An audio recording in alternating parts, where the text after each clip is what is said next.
WTOL-TV, Toledo. Straight from the newsroom, this is Toledo 11 News. Just another day on the job for a YMCA worker. Until she came across this. Were set up and students were painting welcome signs.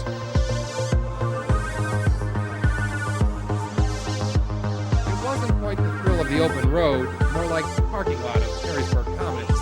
It will make us head you. Just about the only event making news today. 2,000 carryout orders were handled.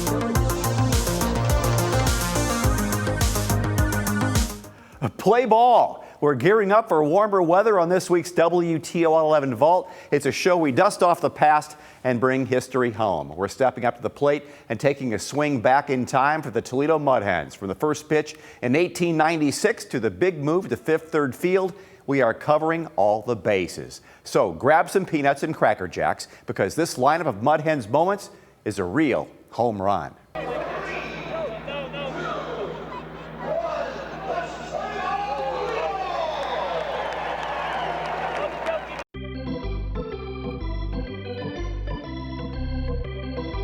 The Toledo Mud Hens have called Ned Skeldon Stadium home for more than 3 decades.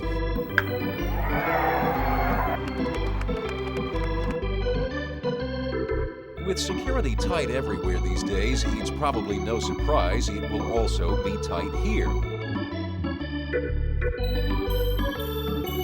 Fifth Third Field, 8,900 seats, plus another 1,300 spots to watch a game. This is the locker room. It has new wooden lockers, but you can forget about these chairs.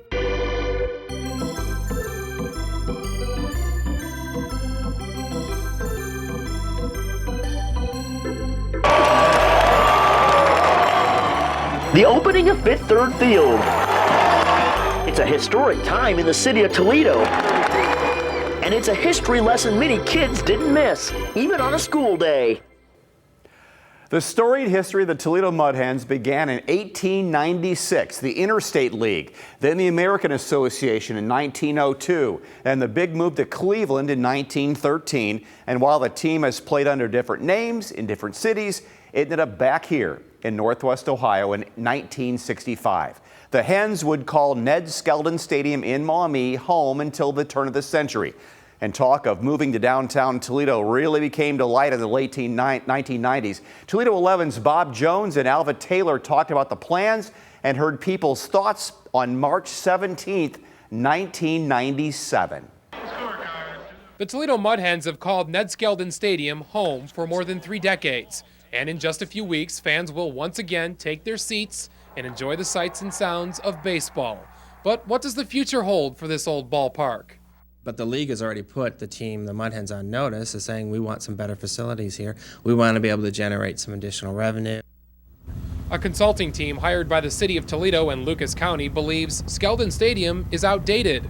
And in order for the facility to be a hit with the fans, $10 million in improvements would be needed. The concourse areas behind home plate, they narrow to about 8 feet in some areas. We'd consider a minimum acceptable dimension to be about 26 feet all the way around the facility. Consultants also use graphics to show the stadium committee that seating, lighting, and the clubhouse area meet only the minimum requirements of baseball. Their suggestion? Build a new stadium downtown at an estimated cost of $20 million. The proposed site is the Warehouse District, the area you see at the bottom of your screen. The extra dollars you would invest in building a new stadium would probably bring in at least twice the number of fans, maybe 2.5 times the number of fans in the first few years. And the mayor says those fans would also spend money downtown at restaurants, bars, and hotels. But more than likely, the fans would also pay at least part of the bill for building a new stadium. Financing still needs to be discussed, but if you're thinking higher taxes, you could be right. And we're not talking about a $100 million Jacob Field Stadium in Cleveland. We're talking about a $20 million, AAA stadium in Toledo.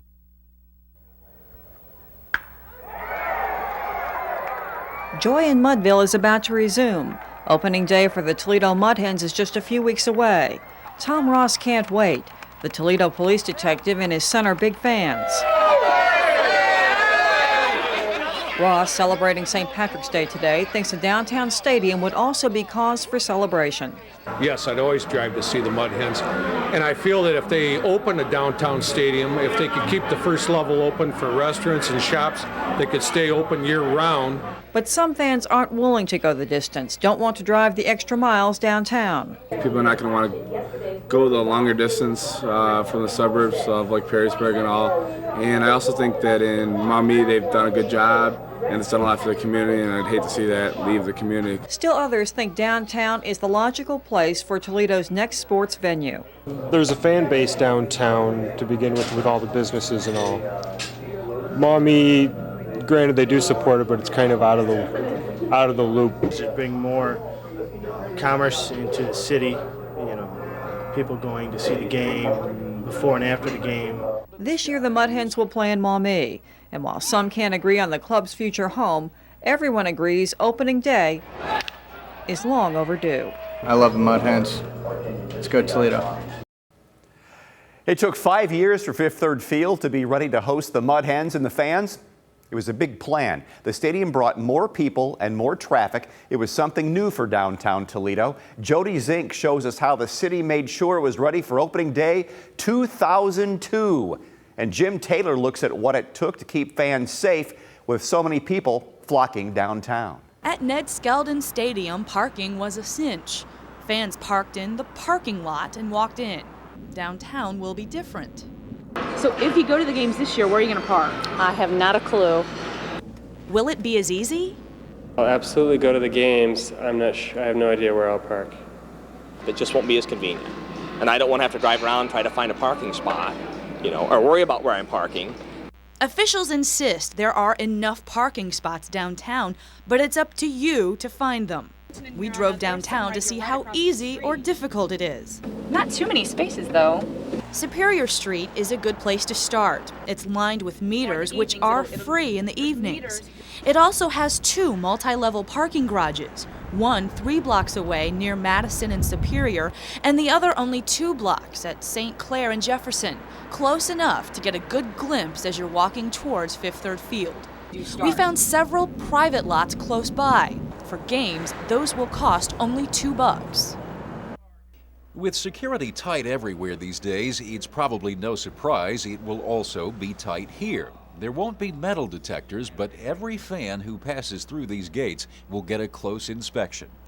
The place will be blanketed with Lucas County Sheriffs and City of Toledo Police and even the fire department. And it's not just obvious weapons like guns or knives the police will be looking for. Anybody with a backpack can expect it to be searched. No outside food or drinks will be allowed. And even if it's still raining at game time tomorrow, no umbrellas.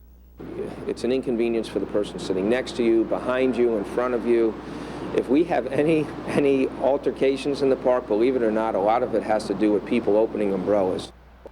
I think all of us have to stop looking at what's important to us and look at what's important to the entire group.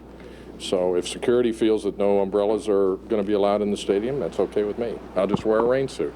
Just like every other public place, ballparks are more concerned about security than ever before. You can expect it to be tight, the Mud Hens say, at every game. Jim Taylor, Toledo 11, the News Channel. Downtown Toledo's skyline has changed over the years, right? We've seen development along the riverfront. New restaurants and businesses have come and gone, but one thing has stood the test of time. We're talking about the rotating sign at Fifth Third Field. It has stood proudly above the stadium since March 22nd, 2002. And though new technology and lighting have brought improvements, it's still a sign of baseball history here in the Glass City. It was April 8th, 2002. Ain't It Funny by Jennifer Lopez featuring Ja Rule tops the Billboard Top 100. And we were just one day until the first ever home opener at Fifth Third Field. Toledo 11's Bill Harmon got a look behind the scenes at how things run and where the boys of summer get ready for each game. This is it. This is all it takes to run the scoreboard. You can pick sounds like splashes or chainsaws or sirens. And with the click of a mouse, you can pick a piece of video that you want to run on the big screen, just like at home. The idea is that now all of a sudden, if you're coming out of the inning and you want to get the crowd going, then you click make noise and you get them going, and It comes up on the scoreboard. Comes up on the big screen, right? That's all it takes to run this huge video board. A video board which records the action that we watch from the stands or hear the announcers describe from the play-by-play booth. But you really can't ask for much of a better view than this. You're right behind home plate. Yes. You can see every pitch. I always had a feeling that Chuck Thompson would spot me in the crowd and say, "You, son, come up here and do the game with me," and he never did. That's right. So maybe there's that chance for me at this stadium. Yes. Well, we'll bring out the kid in you. This is the locker room. It has new wooden lockers, but you can forget about these chairs. We actually have chairs with the Mud Hen logo on the way. But regardless of the chairs, there's something about a locker room that just says success. And it's a sign that they've made it. They've got a locker in the stadium, That's you know? true, yes. They're players, they're Yes. managers. And they'll actually have their names above them as soon as we get the nameplates. A lot of players take extra batting practice here, and some will come here. This is, I'd say on average, about twice the size of weight training facilities at other minor league ballparks. These are the training tables that the players will use to nurse those nagging injuries, and this is the players' lounge. Simple but functional. And these are the new uniforms they'll wear this year. The blue one is a night jersey for the road games, the red for day games at home. But then GM Joe Napoli took me to the room that washes these uniforms. You all know that players can get really dirty, and when you figure that the Hens are washing uniforms for 2 teams, well, that's a lot of laundry. Do you wash the uniforms every day? Yes, yes. Mm-hmm. How many uniforms does each player have? Well, they have 2 home uniforms, a day and a night game uniform. They have the batting practice uniform, and the away uniform and the road uniform. On any given day, they're going to wear BP uniforms and then change into the game uniform. So that's at least 2 changes a day, roughly 30 players and coaches for each team. So that's how we come up with the 120. Wow, 120 uniforms cleaned every day. After years of planning and preparation, the time for the first pitch finally arrived.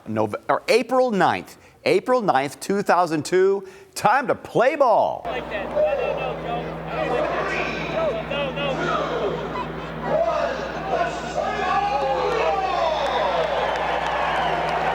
And what would the first opening day in downtown Toledo be without Toledo's favorite son, Jamie Farr?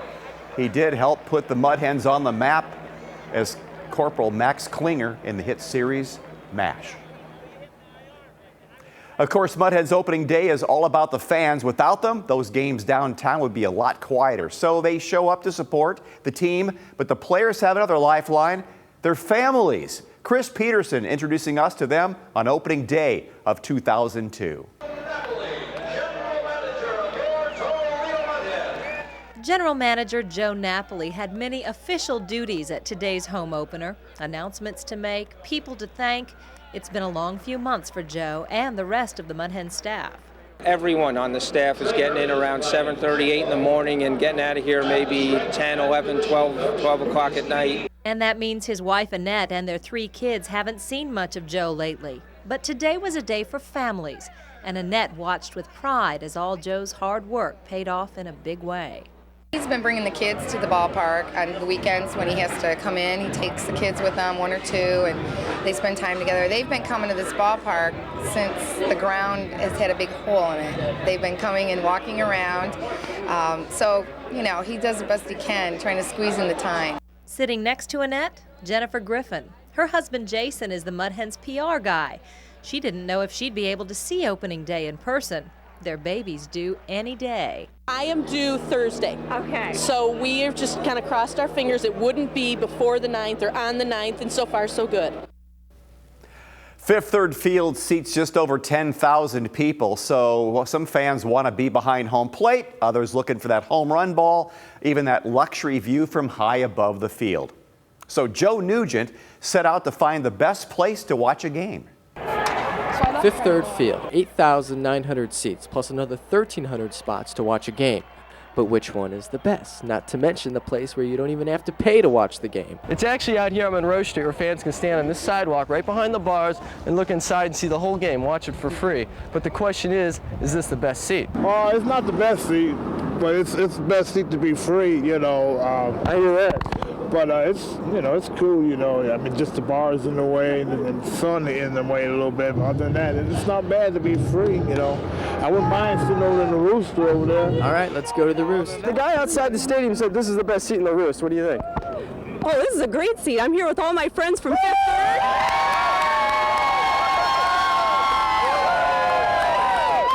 We've already caught two balls, but the only place I could think of would be better to sit would be right behind home plate. All right, the folks up in the Roost say down here in the front row, right behind the plate, it's the best place to be. What do you think? I think these seats are great, except for we got this net in front of us. They might save us from some foul balls, but I'd rather be up in the luxury boxes. So the suites are really nice, aren't they? Oh yeah, we love it here. We got good food, we're warm, we got some good-looking guys back here. We got a great view of the field. That is a nice view. Now wait though, this isn't the best seat in the park, is it? No. That's because it belongs to this guy. He's out. It's a great seat in the house. Best seat. Oh, the best seat in the house. Best seat in the house, but you got to stay. Great city, great ballpark. He went from worst to first. We love Toledo.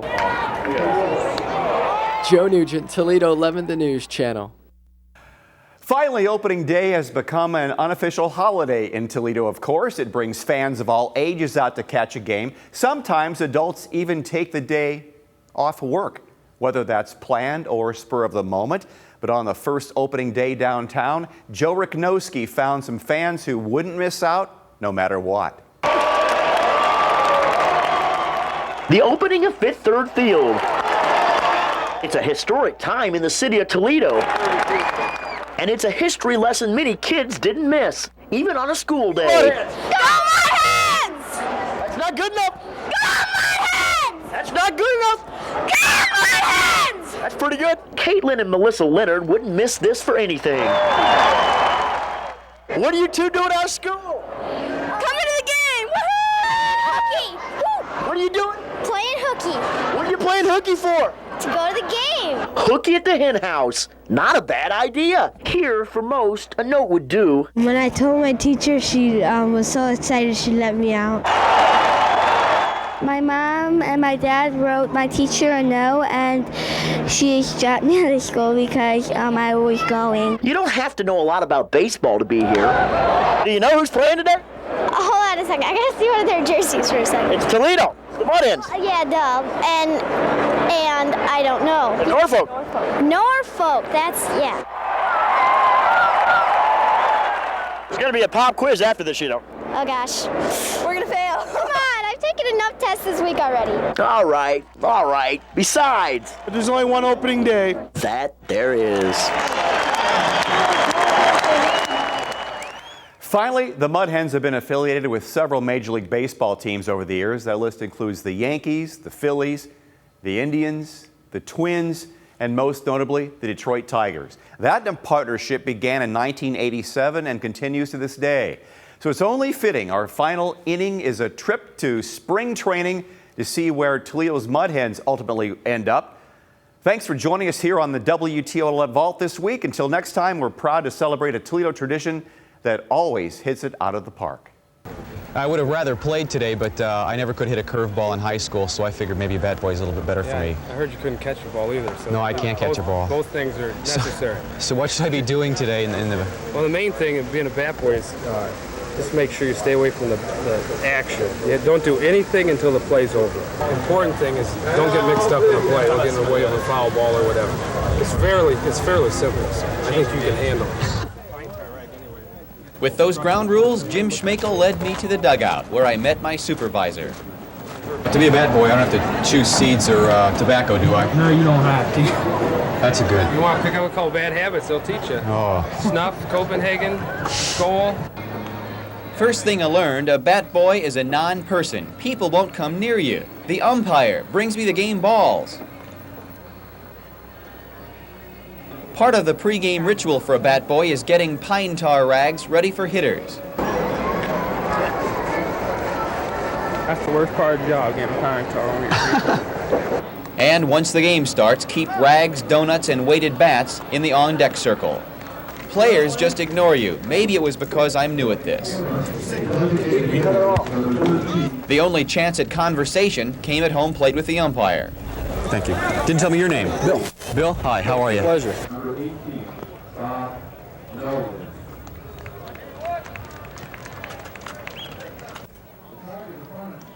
Aside from that, you stand there feeling like a ball player, even if the back of your Tiger uniform says you're not.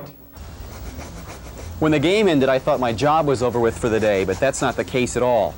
Now Schmekel has me shining shoes before I go home. Dan Cummins, Toledo 11 Sports, Lakeland.